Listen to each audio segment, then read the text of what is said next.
You can get your Gamera Monster Arts at Big Bad Toy Store at the link in the description. Dragon Ball, horror, kaiju, and more. Steven's Toy Reviews.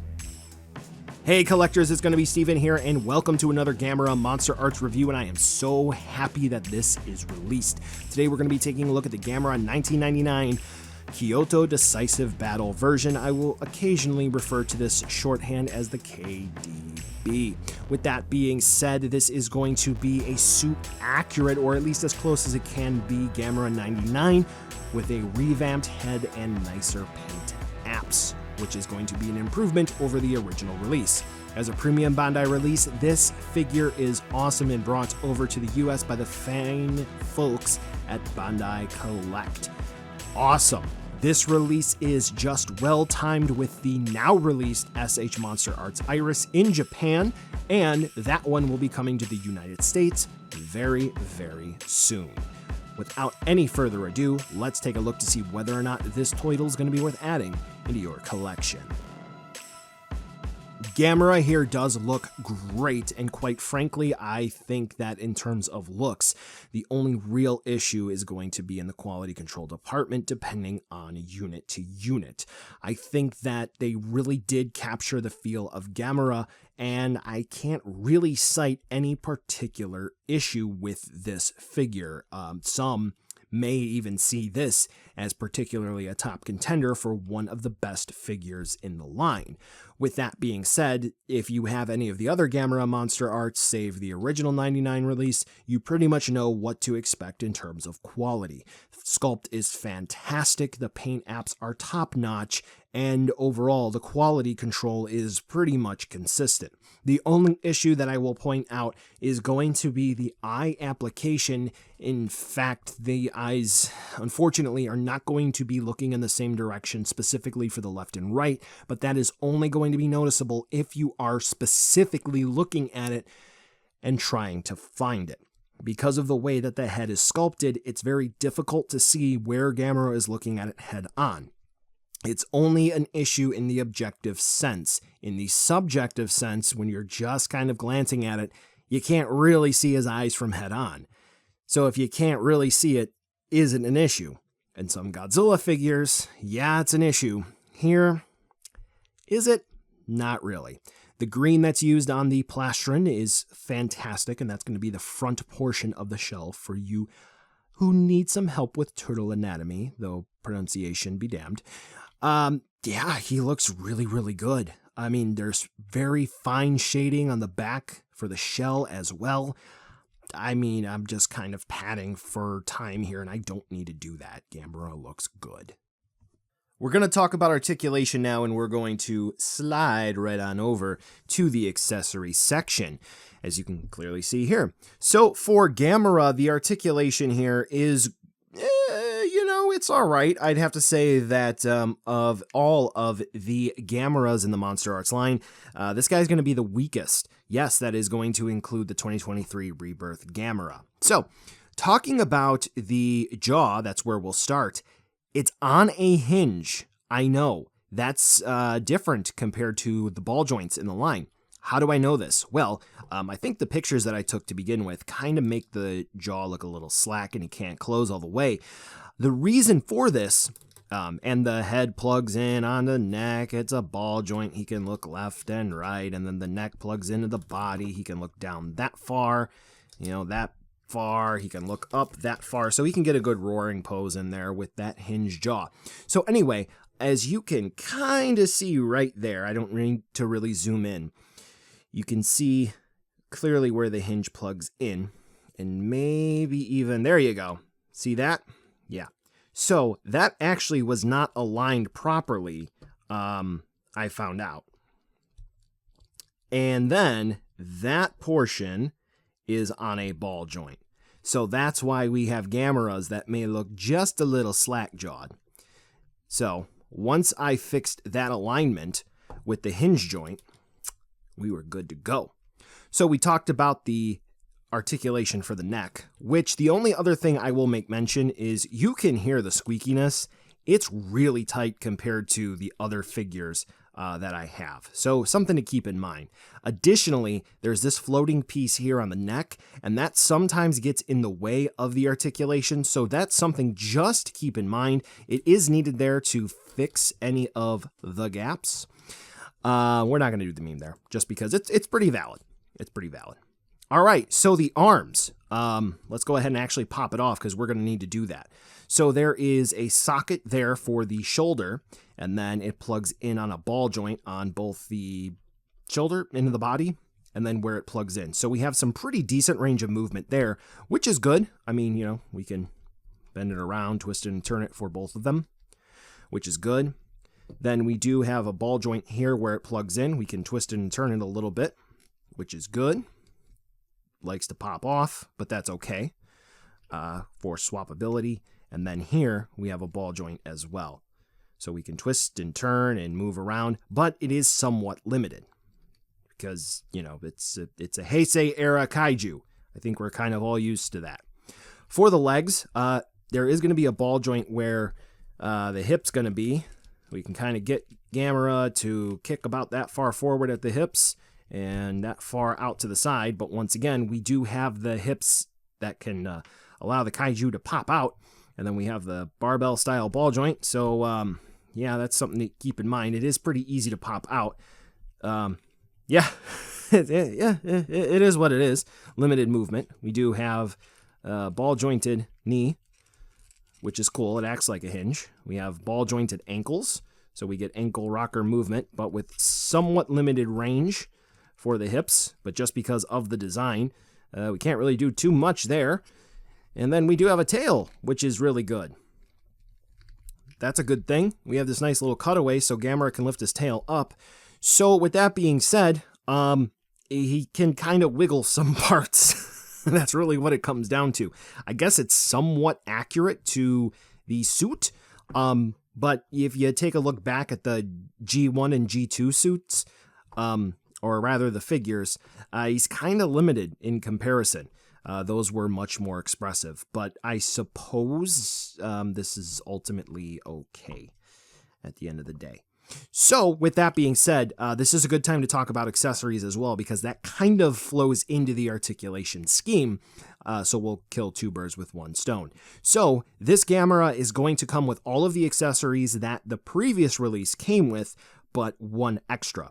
So you can see that he does come with the plasma fist from channeling Iris's energy, and that works by popping off this portion of the hand as well as this portion of the arm. So that's going to be the little claw. So let's go ahead and snap to take a quick closer look at that. It's going to be made of some translucent plastic with some injection molding and or paint. Not quite sure what exactly that's going to be, but it's pretty nice. It would be cooler if there was like an exact fist and or if Iris actually came with a beam to sort of replicate that. Now, additionally, something that was a critique of the original release, we do get the stump after Gamera blows off his hand. This does pop in. I'm going to show you this. Okay. So let's pop this in, and then we'll do a quick snap to show you what it looks like.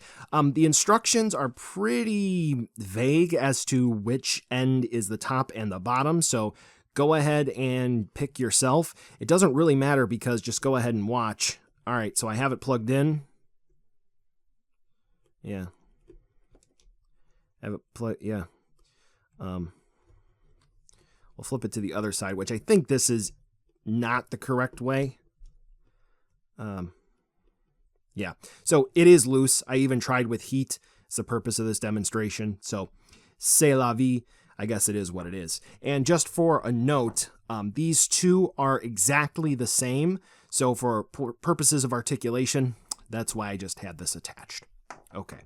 So with that out of the way, let's go ahead and actually show you flight mode. So we do have the flight accessories, which are pretty cool.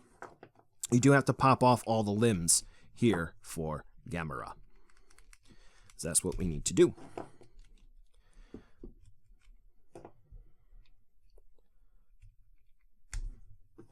All right, and then we do have these two small parts, as the instruction states, do not misplace.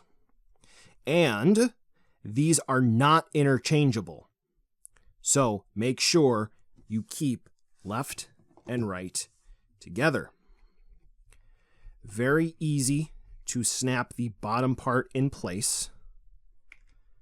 Okay, pretty standard. Then we get flippers, which plug in on ball joints. Pretty clear as to what is the left one and the right one. These can be somewhat difficult to get to pop in, but you clearly know when they are popped in. I know that Gamera basically keeps these to the side when he is flying. It would have been cool if there was like a ball joint. Oh, see, that popped out. For Gamera, just for fun. Don't know why that is not working for me today. When I did a test run to make sure that this worked, it was not that difficult. Of course, when you are in show and tell. It's my new favorite phrase.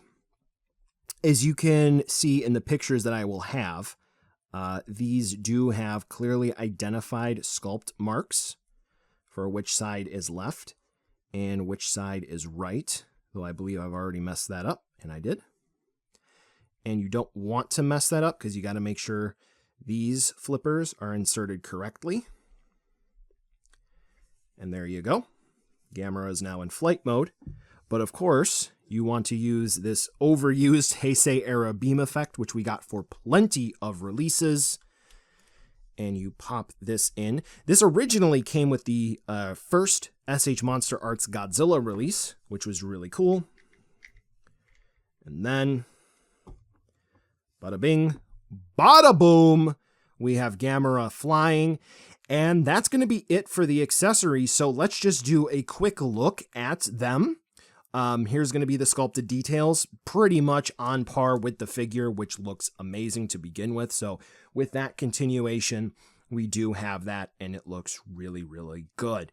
So here's going to be a 360 spin view utilizing those flying parts, and thumbs up.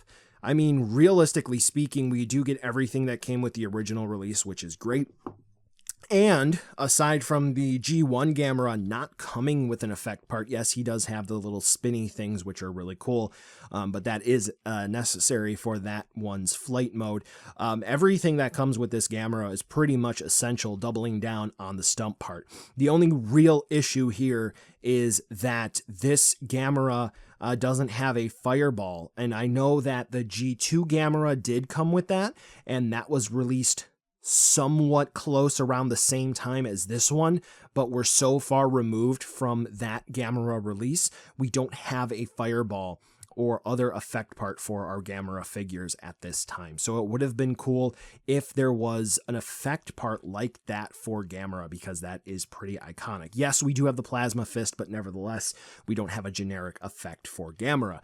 But if you do need help with effect parts, you know that I have videos to help you out, including support stands, which I'm not crazy about the one they included, but nevertheless, it does work. I do also have an entry in what I call my Ultimate Display series to help you out with things like effect parts and buildings. Now let's go ahead and transition on over to a size comparison to help you out with figuring out how big Gamera is with plenty of figures, and this review was pretty much completed before the rebirth, so check out that review for a size comparison when that gets uploaded with this guy. So buy now, skip, or wait for a deal. Don't worry, there's another section coming up with a size comparison and comparison with the original release. So this Gamera is fantastic and is leaps and bounds better than the original release. And with it being so accurate, and it is a well-timed release with the SH MonsterArts Iris, which came out in August of 2023, waiting on US distribution. This is great. If you missed out on the first one, then this is absolutely worth purchasing, and it is just fantastic. I really can't sing the praises of this enough.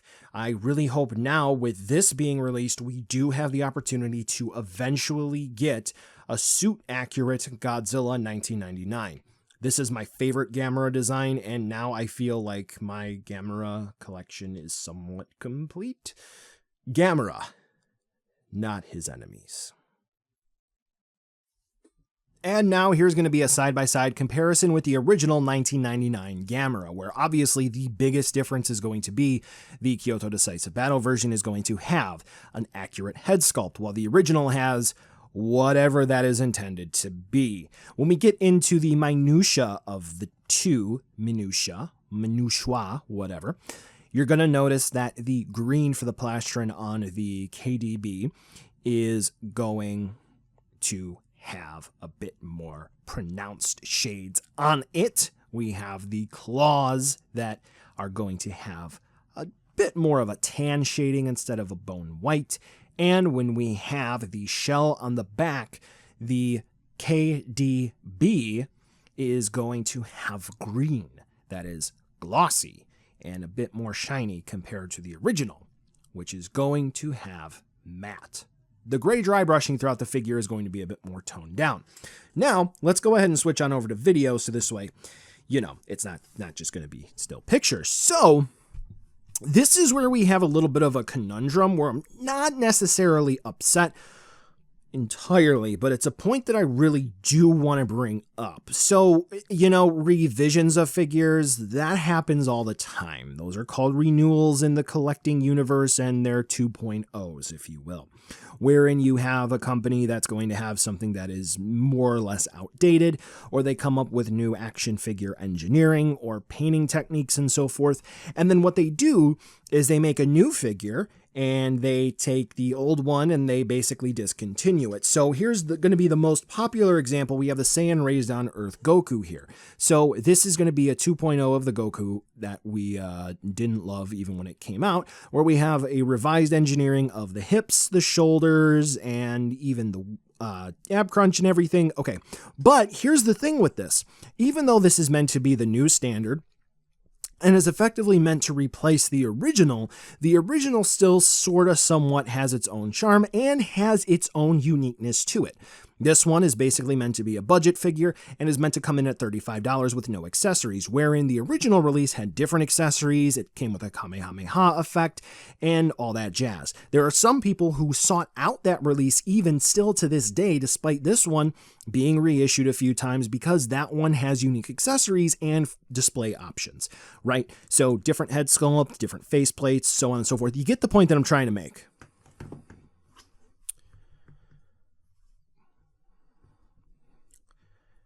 With this being on the market, what's the point of buying this? With this being on the market, if you're presented with one of these two, why would you even consider this?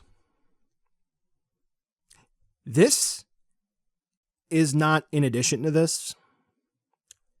This is a full-on replacement in what we should have originally gotten. This is you, but better.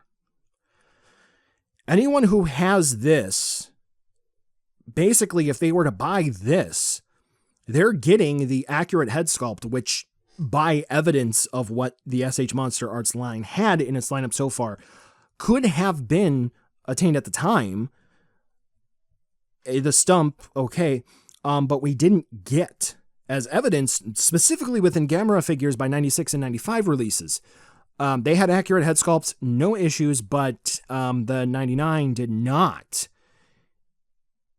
Okay. So, well, okay, simple answer is sell your old one, get the new one. No, that's not really going to happen. Okay, well, why? Well, before we get there, well, okay, this is just a bit different. Well, what about the other repaints in the line? The other repaints have been fundamentally different, and you can have them both, and they're different figures, like 2000 Millennium and the special color version. No, this is just overall the better figure, and if you have this, like I do, you kind of feel bad, because you were a beta tester, and you basically funded that. Yeah, so if you have this, you basically have two options. You can try and sell it.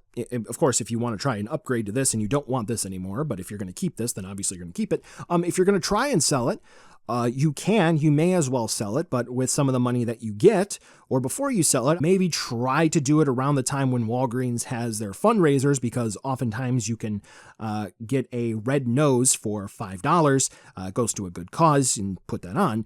Or I do have an alternative option for you.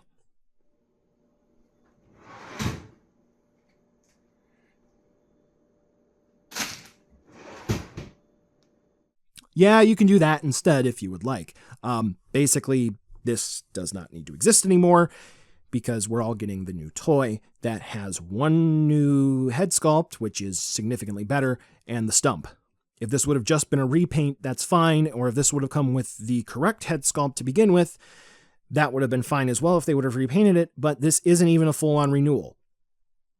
It's basically what we should have gotten to begin with.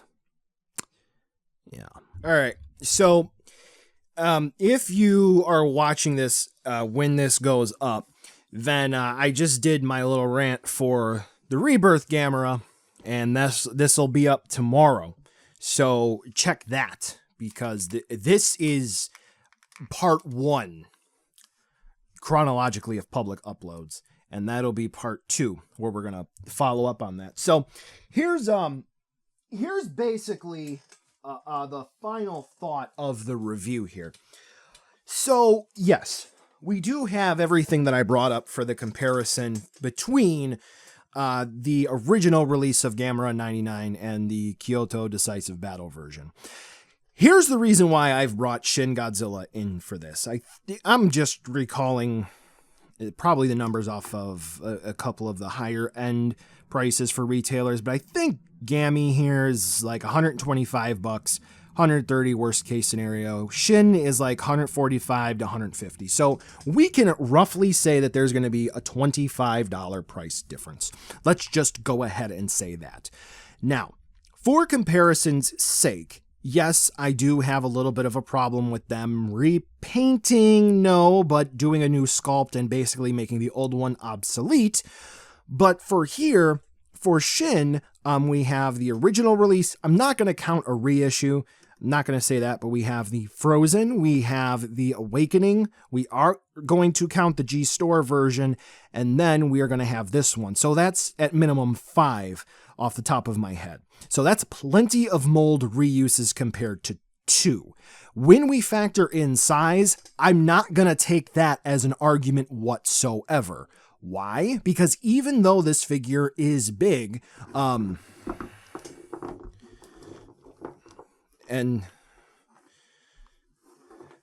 so how much plastic is here? How much plastic is here? So there's that to take into consideration. So with this figure, they took feedback into consideration and they went back to the drawing board. At least I will give them credit for that where I did. And they fixed the sculpting issues, and they even made the paint application better. For this one, they didn't. And for the paint, admittedly, this looks closer to Shin. It's we do have the black charcoal coloration, and then the red is meant to peek through. And this is meant to be like the night combat version. Admittedly so. So it's a scene unique type thing. But even then, it's a fine representation. It's okay. It's unique. It's meant to have that translucent paint. But we have amazing teeth paint apps and eyes. And what do we have here? So I think this is a fair comparison because we have what is arguably one of the most popular iterations of Godzilla, one of the highest, the top kaiju ever. Movie monsters ever, star on the Hollywood Walk of Fame and from Japan, and one of the most iconic incarnations of him, even by ticket sales, and then we have Gamera over here, which the third Heisei era movie kind of pumped the brakes for a while until Gamera the Brave we're not gonna talk about that one, but nevertheless. So my point is, why do we get this and why do we get that? You can say that this is just a quick churn out for a cash grab, but this is to basically support Anno and Shin Kamen Rider and the Shin Japan Hero universe, and is another chance for fans to get Shin Godzilla and to really fix up the issues that the mold entirely had. And as demonstrated by this, they could have gone back and fixed some of the things, like the head, and they didn't. So I don't know. He's cool though. Stay tuned for Gamera Rebirth. That's part 2 of this. Yep.